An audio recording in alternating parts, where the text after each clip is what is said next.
एक अंधेरे काले रात को एक छोटे से गांव में एक पुराने हवेली के पास एक अकेले घर में एक युवा लड़का नाम अर्जुन रहता था।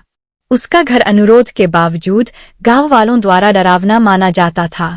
इसका कारण गांव के लोगों के अनुसार घर का आसपास काले शैतानों का बसेरा था। एक रात अर्जुन को विद्या के लिए आगे की शिक्षा प्राप्त करने के लिए शहर जाना था। उसने सामान संग लिया और निकल गया, लेकिन उसके दिल में एक डर था कि क्या उसके घर के पास कुछ अनजान और डरावनी चीजें हैं। रास्ते में जब वह हवेली के पास पहुंचा, उसने वहां कुछ अनोखा देखा। एक पुरानी और बड़ी ताले से बंद गेट के पीछे से ध्वनि आ रही थी। वह उस ओर देखने के लिए कदम बढ़ाया। तभी अचानक उसने गेट के पास एक छवि देखी। वहां एक वृत्ताकार फोटोग्राफ अचानक खींची गई थी, जिसमें एक व्यक्ति की छाया थी, लेकिन उसका चेहरा धुंधला और अजनबी दिखाई दिया।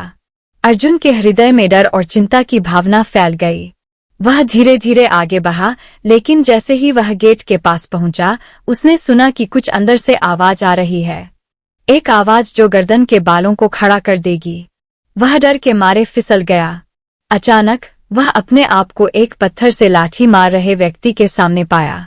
वह लगातार दौड़ा और उसने अपने घर तक पहुंच गया। जब उसने घर की ओर देखा तो वहां से एक और व्यक्ति उसके लिए बुलबुलियां बांध रहा था। अर्जुन का दिल धड़कने लगा।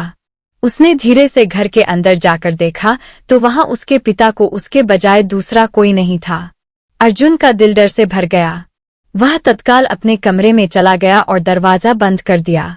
वह रात भर वहां ही बिताया, डर से भरपूर, और दिन की प्रकाश में उसने अपने माता पिता से मिलने का निर्णय किया।